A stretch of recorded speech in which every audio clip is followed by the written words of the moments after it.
Is it something in my past? Is it trauma? Is it the way I'm living? It almost felt like I could feel it throughout my whole body. Things like no fat, extraction techniques, meditation, gym, self-improvement. Fixing this compulsion affects everything else. And that's unanimous amongst all the people that have gone through this method at least. It's priceless, man. But you definitely want to seek help.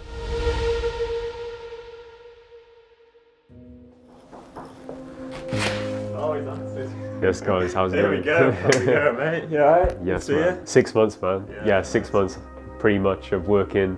But yeah, different life, different month, different experience, gotta say. Yeah, my cause.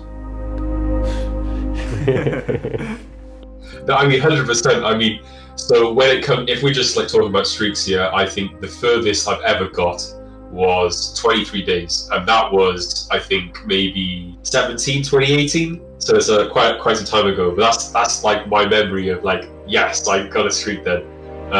But yeah, I think the longest one also might have been just like 2 weeks, like maybe 15 days, that maybe 2 years ago.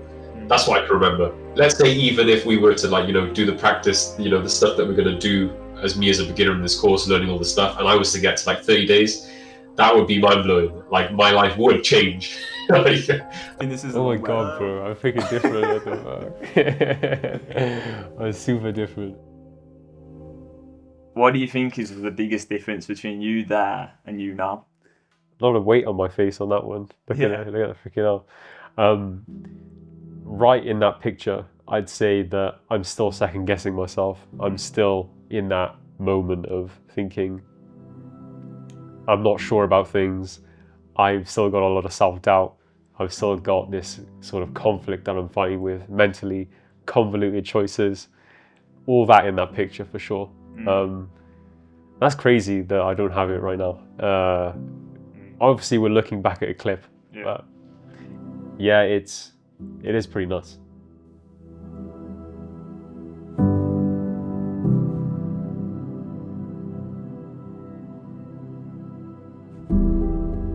When you've engaged, you think people can tell.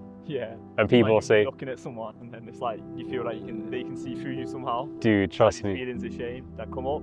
Even though they obviously can't tell. Or Exactly. Maybe they can, but I doubt they can. But because like that, don't you? and that's the thing. At the end of the day, it's sort of when you're in that state of compulsion, when you're in, if you've relapsed and you're relapsing a lot, and you're in that cycle of all this inner dialogue, and all this inner dialogue is like coming up mid-conversation with a stranger, and it's just your mind is in two places at once.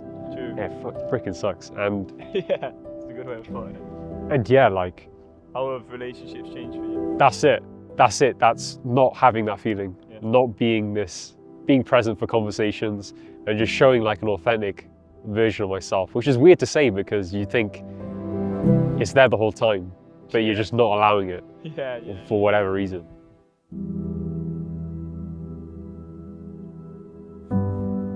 With urges, I remember, being in the addiction, how I was pretty clueless on what to do when an urge came up. And so, when you started trying to quit, and you're in that period of withdrawal from like, let's say your first time trying to stop and you're counting days or whatever. So when those urges came along, how did you feel in those moments?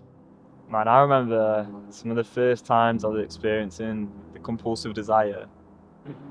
It almost felt like I could feel it throughout my whole body. It was just a very intense feeling. And I think it was so mixed up in anxiety as well.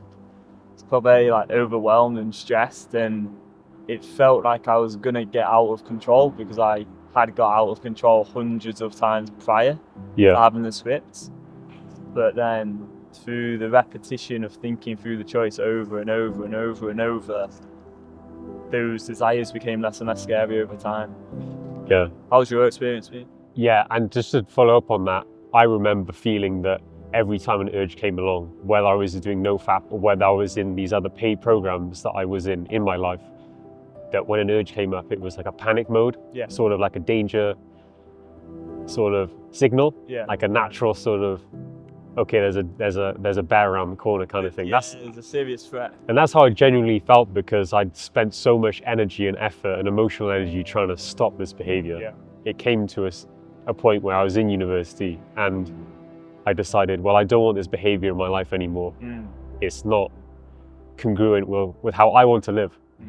And yet I felt there was, at the time, and this is part of addictive thinking, is that you feel quite helpless because you feel that you can't stop, and you feel that there's no sort of system where you're ever going to feel calm about having an urge, and when an urge comes along, it just takes control and you can't control it. So you feel so powerless. Yeah. And helpless. Exactly. And to answer your question, that's exactly how I felt. Just like not overanalyzing everything, felt that I couldn't stop, felt that the urge needed an outlet. And then you get into thinking, oh, well, is it something in my past? Is it something related to trauma? Is it the way I'm living? Unanswerable question after unanswerable question. Right? Relentless. And then I think that's why the attraction of things like NoFap, distraction techniques, meditation, gym, self-improvement, they're so alluring, like they're so tempting, because they kind of promise an escape from that feeling of panic. Yeah. So it's like, okay, well, you feel panic when you have a desire. Oh, here's a solution. Go for a run, go to the gym, journal. But as we both know, that never works long term. Yeah. Because the thoughts just keep coming back and coming back and coming back. Yeah. And it's also because, when you hear these tips and when you hear NoFap advice, it seems very reasonable on the surface, and it seems actually very intuitive. For example, if we want to say, right, I want to start out this new fitness journey, this new fitness program. And if I was to take it, I would be, working out. So that would take a time potentially away from engaging in my addiction. And then also the way I'm going to feel about myself by doing the process, and the result that I'm going to get from it is going to change the way I feel. It's going to change the way I see the addiction. Perhaps after that, I won't engage anymore. And that's like typical advice that you get from NoFap. But what we then realize is when we try that, you still have that compulsive desire. You're still getting urges. You're still getting all these thoughts, and you're still getting these thinking patterns, which keeps you in the addiction. And there's a whole reason behind that, but we're not aware of it. And we're thinking these things are going to fix it, and then we get super disappointed when we find out, well, there's a bit more to it than this. Counting streaks not going to work for me. Even just picking up a new habit, it's not really going to be the anchor of solving the addiction. It's such a different perspective on everything, honestly, because fixing this area as well, fixing this compulsion, affects everything else. And that's unanimous amongst all the people that have gone through this method, at least. But it just literally changes the whole landscape of the way they perceive things, the way they look at problems in life, not worrying about them. It's priceless, man. Especially this one. What advice would you have to someone else who wants to also stop watching porn?